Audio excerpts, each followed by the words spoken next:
Hey everybody, welcome. Just wanted to show you this new little flash sheet I'm going to have available on my website. It's just going to be $5 or $6 Canadian, just to kind of help me offset some of the costs of putting these videos together. This week I wanted to touch on confidence and drawing and sort of working on practicing your skills. I do get comments and DMs of people being like, oh, like you make it look so easy, your lines are so smooth, this, that, and the other thing. Well, you know what? They weren't always. And I'm gonna give a little lesson. One of my favorite artists called Boring Friends, he's a graphic designer from Canada that I follow on Instagram. He just did this whole campaign about making shitty art. And you know what? Do it. Don't be scared. There's tons of references out there. There's things like these design sheets, these sort of tooling patterns that I've provided for you guys. There's the internet, what have you.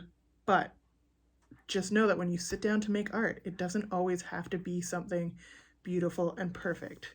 So I think a really good lesson would be working on, drawing or tracing. You can use these elements in different ways, and I'm going to show you one of those. So if you were to take a piece of, I just have just like regular classic sort of onion skin tracing paper. You can print out my patterns, you can get stuff off the internet, whatever you want. The options are pretty much endless. And so, you can do things like take one element, like this little cherry blossom here, and you can go ahead and add it to, say, some leaves. Check out old magazines, check out comic books, whatever, print stuff off the internet, use photos. Sometimes people do really awesome stuff with photos of people's pets and things. And you can go ahead and add, say you want to add a little leaf and you're maybe not super confident in your leaf drawing.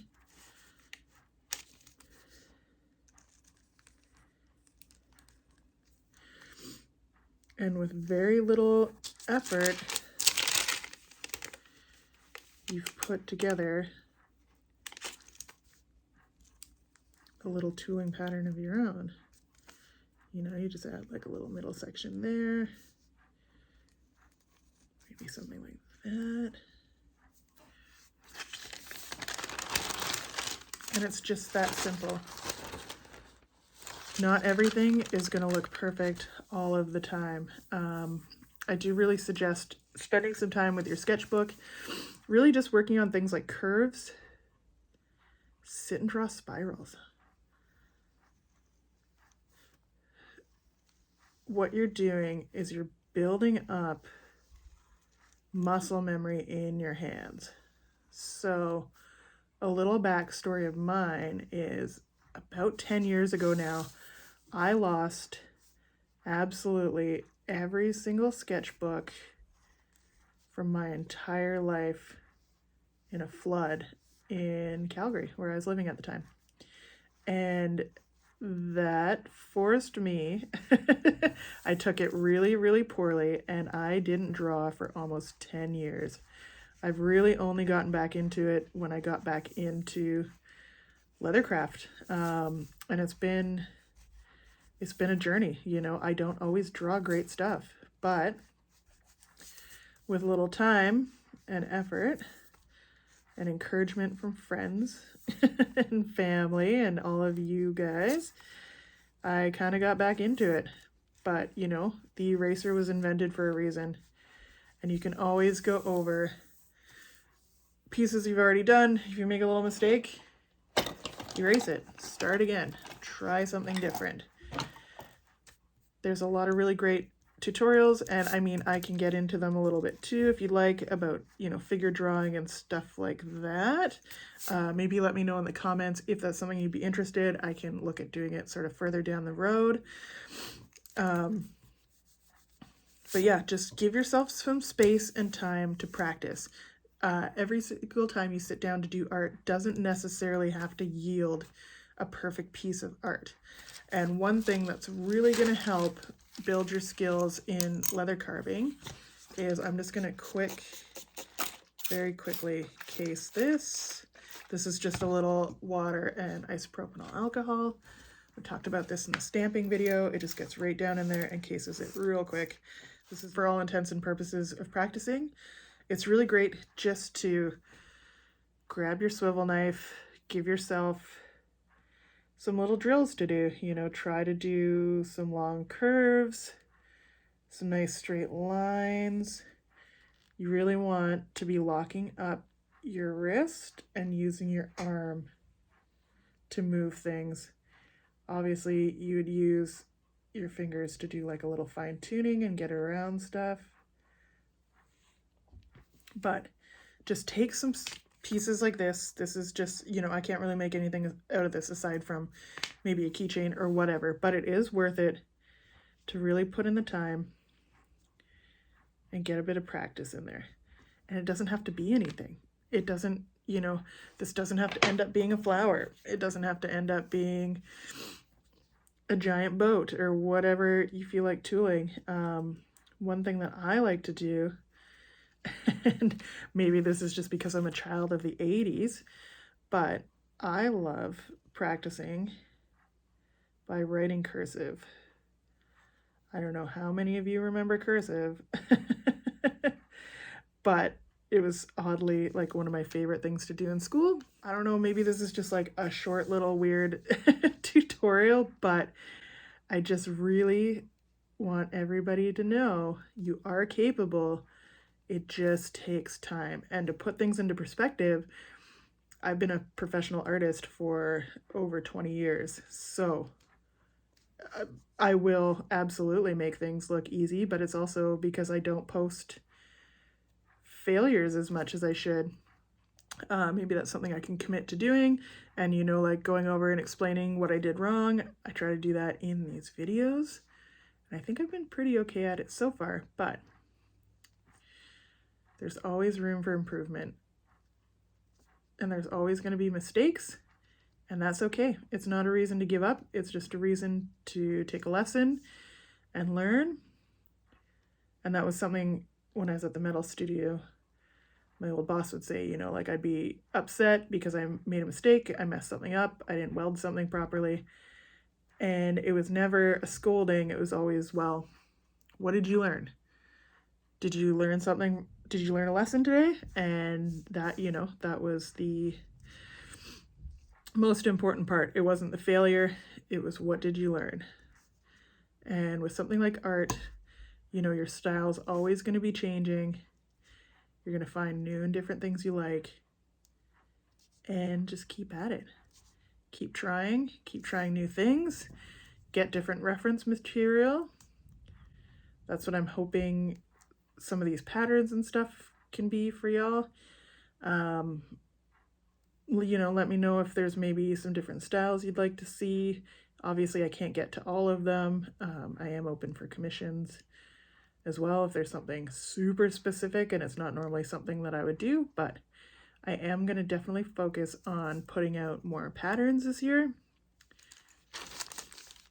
So, you know, once you've gone ahead and made your little pattern, tracing film works okay on this too. If the leather is too wet, it will get a bit soggy and it will start to tear, but if you work quickly,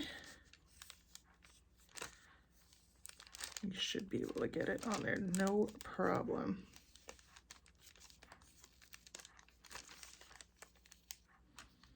And it's just not something you can use again. That's what I do like about the plastic film. It's totally reusable. But this is just great for practice sake.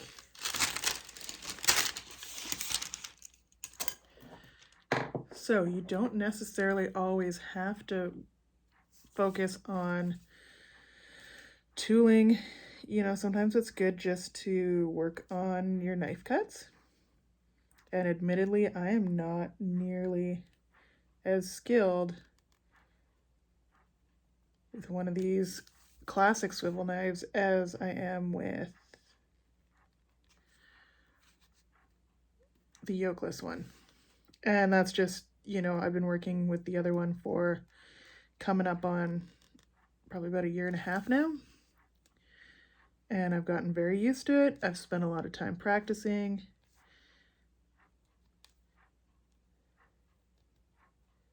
And I've just gotten to know it a lot better. So, as you can see, even myself, I am not perfect with every tool. I get a much cleaner piece using the yokeless swivel knife. But that's not always the case. I have talked to people that say they absolutely hate these knives, or just didn't like using it, or didn't get used to it, or what have you. And that's okay too. It all boils down to finding out what's most comfortable for you, what you enjoy using, you know, because if you're enjoying doing it, you're going to practice a lot more. You're going to get excited. You're going to have these little breakthroughs. It's just going to feel nice.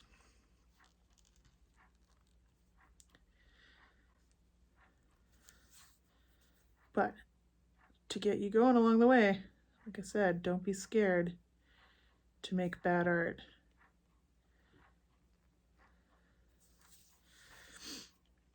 Something like this, I might even just, oops, for a finished piece, it doesn't always have to be, you know, beveled and given a big 3D effect or whatever. It does also look really cool, especially if you're going for like that sort of American tattoo style. So you can just kind of open these lines up a bit and just have them be a little line work, and all of your antique and whatnot will get down into these lines we just made, and it'll look excellent. And I'm just using the small end of my modeling spoon to do that with.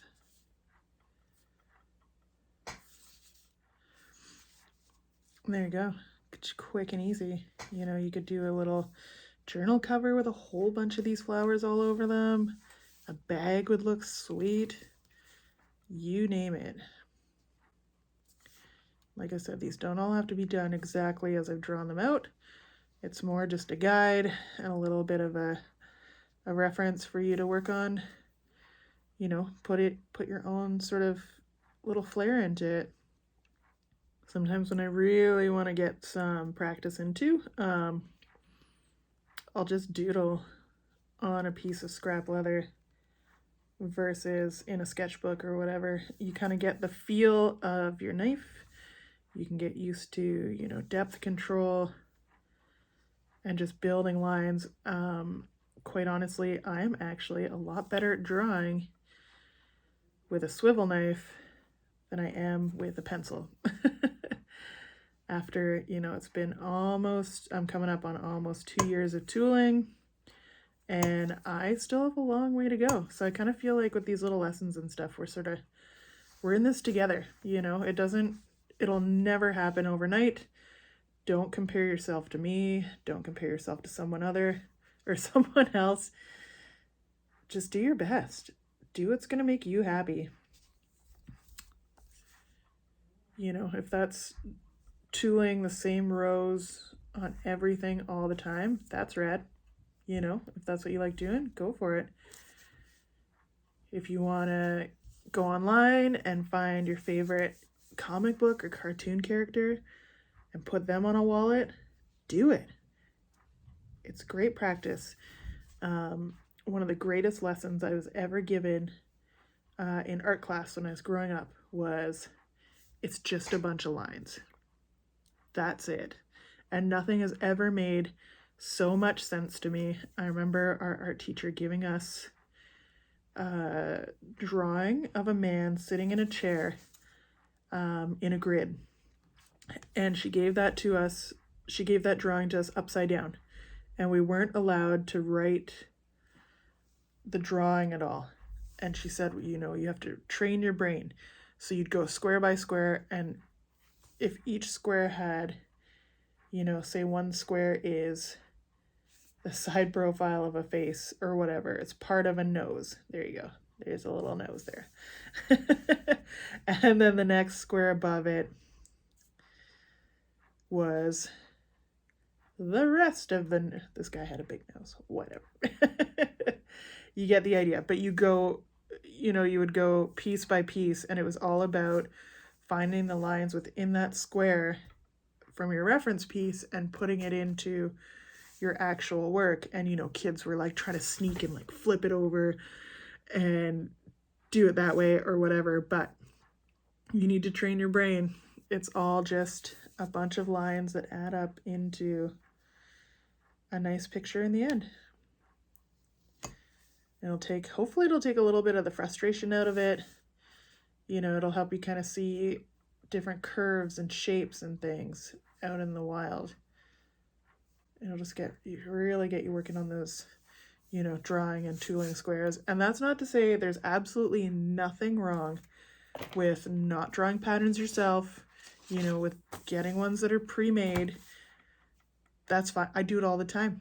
I use a lot of quarter leather patterns when I'm building stuff because honestly, I'd rather pay him $5 to do all the math for me than to sit down and hammer out the design for, you know, like a basic bifold or a card slip or something.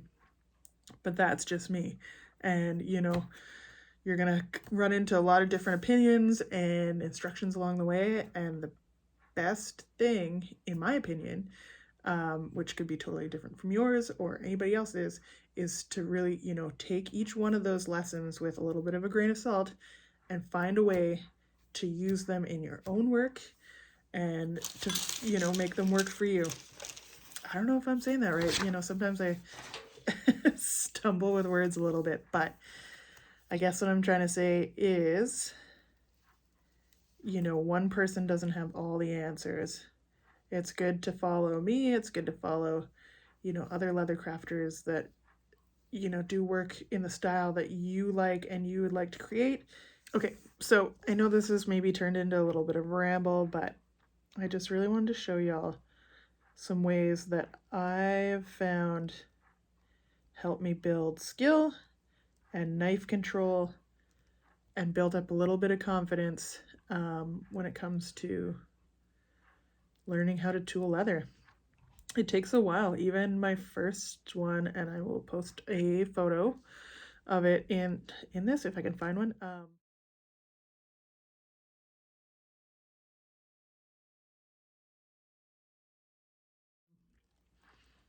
It wasn't the best, you know. I didn't know what I was doing. I didn't really watch any videos. All I knew was that I had to cut out around the picture and mess around with little stamps till it looked like something. It was a snake. It was a wallet that a dear friend of mine has now.